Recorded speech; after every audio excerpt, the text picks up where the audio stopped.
আল্লাহ রাব্বুল আলামিন বলেন, এই জন্য বন্ধুগণ আমার, আল্লাহ পাক বলেন সাবধান, বালিল্লাযীনা কাফারু ফি তাকযীব,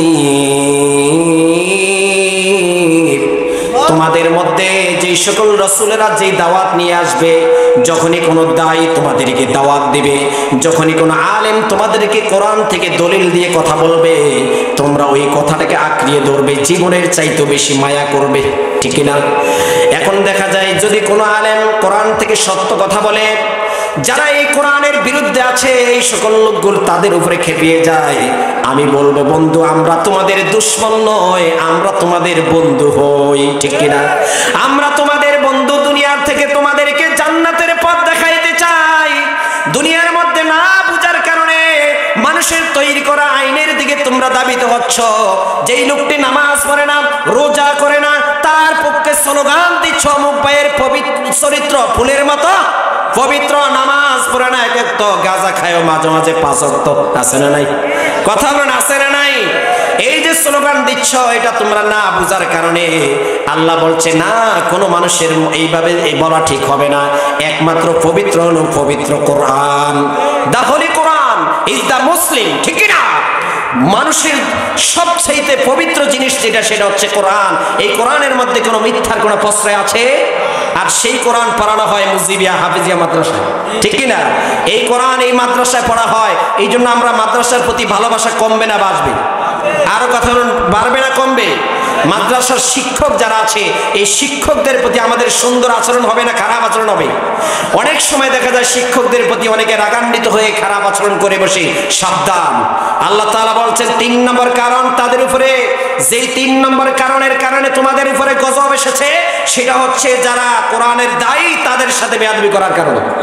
সেটা হচ্ছে যারা রাসূলদের সাথে বেয়াদবি করেছে, কোরআনের বিরুদ্ধে বেয়াদবি যারা করেছে, এদের এই কারণেই কিন্তু 3 নম্বর এই কারণের কারণেই তাদের উপরে গজব এসেছে।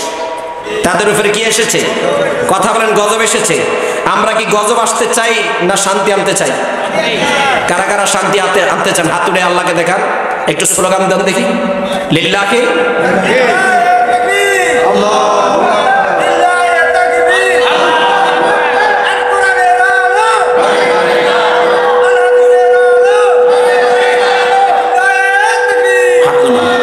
সম্মানিত দিন ভাইরা, আল্লাহ রাব্বুল আলামিন এই জন্য বলছেন ঈমানদার থেকে শোনা, কখনোই মিথ্যার আশ্রয় নেবে না। কোরআনে কারীমের সূরাতুল ফুরকান অধ্যায় নম্বর 25 আয়াত নম্বর 72 আল্লাহ পাক বলেন, ওয়াল্লাযীনা লা ইয়াশহাদুনা আয-যুরা ওয়া ইযা মাররু বিল-লাওয়ি মাররু কিরামা। খবরদার, মিথ্যা সাক্ষী দিবে না। যেখানে কোলাহল থাকবে, যেখানে বিশৃঙ্খল থাকবে, সেখান থেকে যারা ভালো লোক তারা এড়িয়ে চলে। সেখান থেকে যারা ভালো লোক তারা কি করে? এড়িয়ে চলে। আল্লাহ রাব্বুল আলামিন কোরআনে কারীমের সূরা ইসরা অধ্যায় নম্বর 17 আয়াত নম্বর 36 আল্লাহ রাব্বুল আলামিন বলেন, তোমাদের জবানকে তোমরা হেফাজত করো, ওয়ালা তাকফু মা লাইসা লাকা বিহি ইলম, যে বিষয়টা তুমি জানো না সেটা তুমি বলো না। কে বলেছেন? যেটা তুমি জানো না সেটা তুমি বলো না।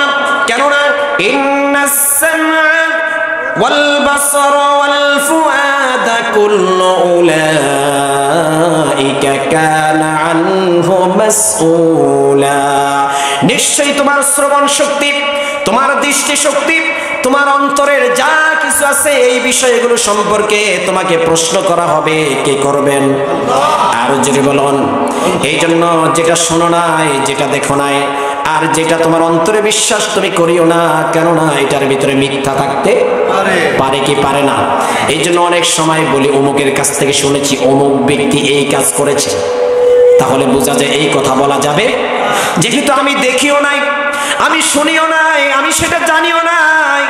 আল্লাহ রাব্বুল আলামিন বলেন, ওয়ালা তাকফু মা লাইসা লাকা বিহি ইলম, খবরদার সাবধান, তুমি যেটা জানো না সেটা বলো না, আর যেটা শোনো না সেটাও বলো না, আর যেটা দেখো না সেটাও তুমি বলো না।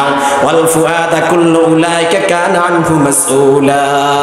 এইজন্য বন্ধুগণ আমার, আসুন আমরা আল্লাহ রাব্বুল আলামিনের সান্নিধ্যে আমাদের জীবনের চোখ, আমাদের জীবনের কান, আমাদের জীবনের অন্তরকে সুপর্দ করে দে। যে আল্লাহ তাআলা আমাদেরকে দান করেছেন এই নিয়ামত, সে আল্লাহর জন্য সুপর্দ করতে চাই কি চাই না? আর চিল্লা বলো, চাই কি চাই না? সর্বশেষ হলো আল্লাহু মিন ওয়ারাইহিম মুহীত। ওই সকল স্বৈরাচাররা জানে না তাদেরকে যে আমার আল্লাহ রাব্বুল আলামিন পরিবেষ্টন করে রেখে দিয়েছেন, ছাড় দিয়েছেন, কিন্তু ছেড়ে দেন নাই, কিন্তু ছেড়ে দেন নাই। এই জন্য আল্লাহ তাআলা কি দেন? ছাড় দেন, কিন্তু ছেড়ে দেন নাই। সর্বশেষ এই স্বৈরাচার যারা, তাগুতি শক্তি যারা, এই লোকগুলো আল্লাহ রাব্বুল আলামিনের কোরআনকে তারা অস্বীকার করেছে এবং এই কোরআনের বিরুদ্ধে আচরণ করেছেন। আল্লাহ তাআলা জানিয়ে দিয়েছেন বাল হুয়া কুরআনুম মাজিদ, তোমরা তোমাদের যে মিথ্যার উপরে প্রতিষ্ঠা আছো, তোমাদের যে শক্তির উপরে প্রতিষ্ঠা আছো, এটা তোমাদের জন্য মিথ্যা।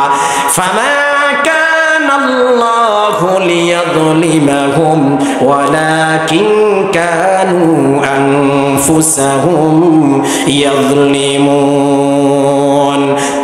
তোমাদের উপরে কোনো জুলুম করা হবে না, তোমাদের উপরে কোনো অত্যাচার করা হবে না, বরঞ্চ তোমরা নিজেরা নিজেদের উপরে জুলুম করছো। কে করেছে? কে বলেছে? বলেন কে বলেছে?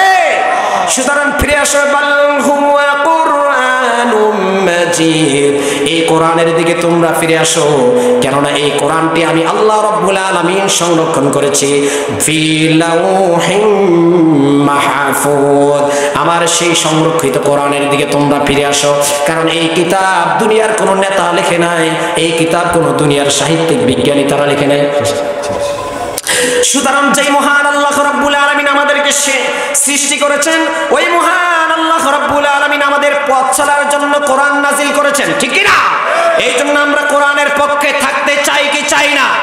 মুজিবিয়া হাফিজিয়া মাদ্রাসার মধ্যে যেই হিফজে কোরআন এসেছে, যে হাফিজিয়া মাদ্রাসার ভিতরে যে সকল হাফিজগুলো এসেছে, আমরা তাদের জন্য দোয়া করতে চাই কি চাই না? এই শিক্ষকদের জন্য দোয়া করতে চাই কি চাই না? এই জন্য মাদ্রাসা উন্নত হোক, এটা আমরা চাই। চিল্লা বলে চাই।